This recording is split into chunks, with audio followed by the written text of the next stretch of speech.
Guys ನಮಸ್ಕಾರ. ಕ್ರೈಸ್ತರ ಆರಾಧ್ಯ ದೈವ ಎನಿಸಿಕೊಂಡಿರುವಂಥ ಯೇಸು ಜನಿಸಿದ್ದು ಹೇಗೆ, ಯೇಸು ಕ್ರಿಸ್ತರನ್ನು ಶಿಲುಬೆಗೇರಿಸಿದ್ದು ಏಕೆ, ಯೇಸುವಿನ ತಂದೆ ತಾಯಿ ಯಾರು, ಇವರು ಮಾಡುತ್ತಿದ್ದ ಕೆಲಸ ಏನು, ಎಲ್ಲವನ್ನ ನಾನು ಈ ವಿಡಿಯೋದಲ್ಲಿ ನಿಮಗೆ ಹೇಳ್ತಾ ಇದ್ದೀನಿ.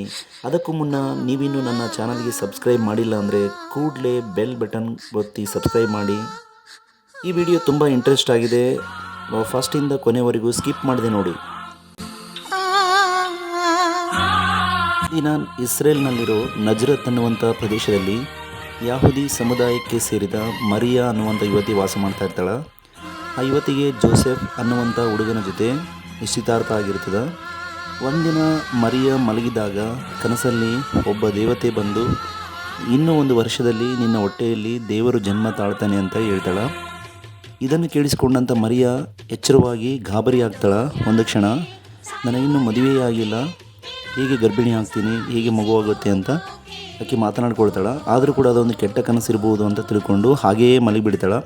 ಸೊ ಇದಾದ 3 ತಿಂಗಳ ಬಳಿಕ ಆ ದೇವತೆ ಹೇಳಿದಂತೆ ಗರ್ಭಿಣಿ ಆಗಿರ್ತಾಳೆ. ಇದರಿಂದ ಭಯಭೀತಳಾದಂತಹ ಮರಿಯಾ ಕೂಡಲೇ ಆ ವಿಷಯವನ್ನು ಜೋಸೆಫ್ಗೆ ತಿಳಿಸ್ತಾಳೆ. ಜೋಸೆಫ್ ಸಮಾಜಕ್ಕೆ ಹೆದರಿ ಅವಳನ್ನು ಮದುವೆಯಾಗಲು ನಿರಾಕರಿಸ್ತಾನೆ. ಆವತ್ತಿನ ರಾತ್ರಿ ಜೋಸೆಫ್ ಮಲಗಿದಾಗ ಅವನ ಕನಸಲ್ಲಿ ಕೂಡ ಆ ದೇವತೆ ಬರುತ್ತೆ.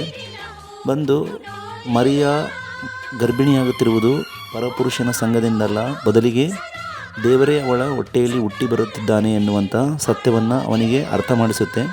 ಇದನ್ನು ತಿಳಿದಂಥ ಜೋಸೆಫ್ ಮರುದಿನ ಖುಷಿಯಿಂದ ಮರಿಯಾಳಿಗೆ ವಿಷಯ ತಿಳಿಸಿ ಅವಳನ್ನು ಅತ್ಯಂತ ಸಂತೋಷದಿಂದ ಮದುವೆಯಾಗ್ತಾನೆ. ಮರಿಯಾ ಜೋಸೆಫ್ ವಾಸವಾಗಿರುವಂತಹ ಊರು ರೋಮನ್ ಸಾಮ್ರಾಜ್ಯದ ಒಂದು ಭಾಗ ಆಗಿರ್ತದೆ. ಆಗಿನ ರೋಮನ್ ಸಾಮ್ರಾಟ ಜನಗಣತಿ ಮಾಡೋದಕ್ಕೆ ಆದೇಶವನ್ನು ಕೊಡ್ತಾನೆ. ಸೊ ಹಾಗಾಗಿ ಎಲ್ಲರೂ ಕೂಡ ಬೆತ್ಲೆಹೇಮ್ ಅನ್ನುವಂತಹ ಒಂದು ಪ್ರದೇಶಕ್ಕೆ ಹೋಗಿ ತಮ್ಮ ಹೆಸರನ್ನು ಅಲ್ಲಿ ರಿಜಿಸ್ಟರ್ ಮಾಡ್ಕೊಂಡು ಬರಬೇಕಾಗಿರ್ತದೆ. ತುಂಬು ಗರ್ಭಿಣಿಯಾದಂತಹ ಮರಿಯಾಳನ್ನು ಕರೆದುಕೊಂಡು ಜೋಸೆಫ್ ಬೆತ್ಲೆಹೇಮ್ ಕಡೆ ಪ್ರಯಾಣವನ್ನು ಬೆಳೆಸ್ತಾನೆ.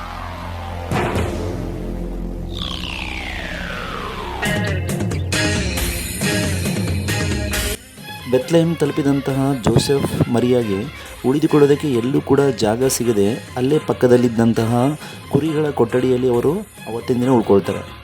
ಮರಿಯಾಳು ಡಿಸೆಂಬರ್ 25ರಂದು ಕುರಿಗಳ ಕೊಟ್ಟಿಗೆಯಲ್ಲಿ ಭಗವಂತ ಯೇಸು ಕ್ರಿಸ್ತರಿಗೆ ಜನ್ಮವನ್ನು ನೀಡಿದ್ಲು ಅಂತ ಹೇಳಲಾಗುತ್ತೆ.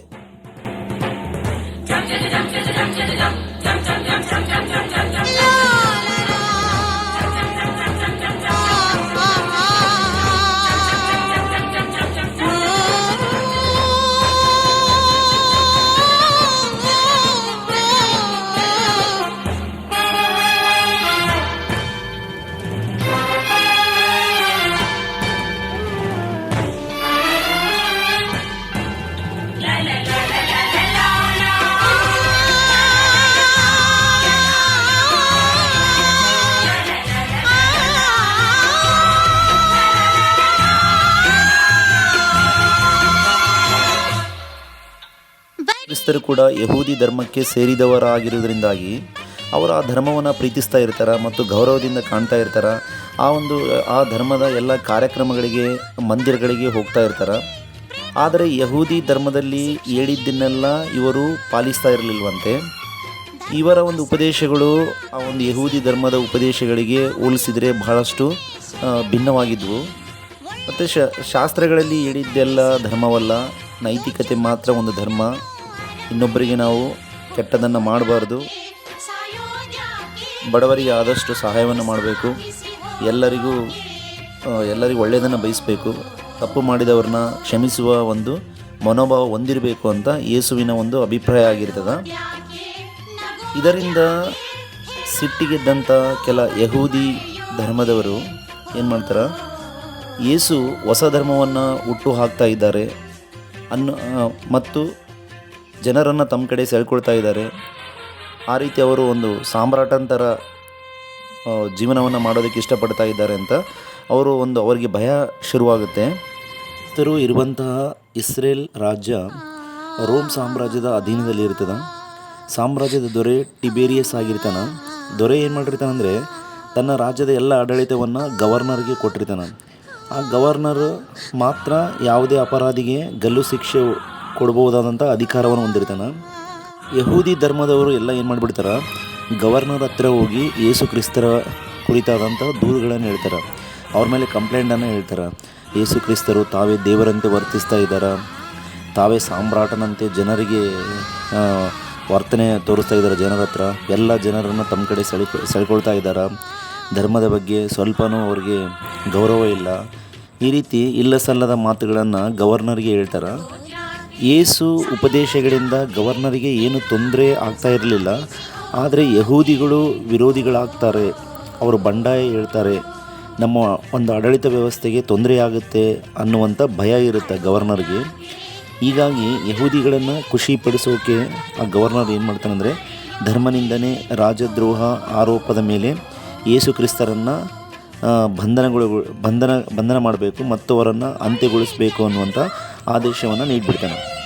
ಈ ರೀತಿಯಾಗಿ ಯೇಸು ಕ್ರಿಸ್ತರು ಏನು ತಪ್ಪನ್ನು ಮಾಡದೆ ಕೇವಲ ಜನರಿಗೆ ಒಳ್ಳೆಯದನ್ನು ಮಾಡೋಕ್ಕೋಗಿ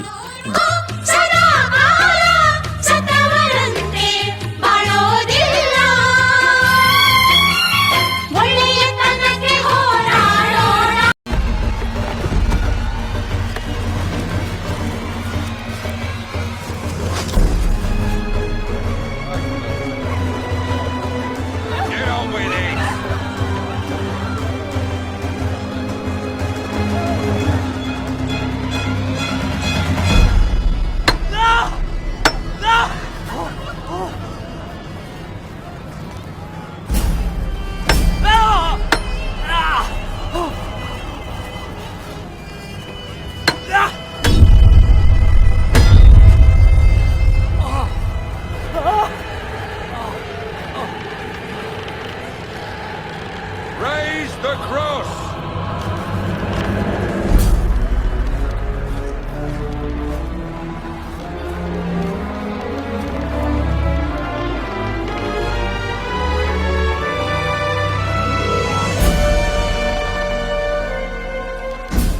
You put the pig in!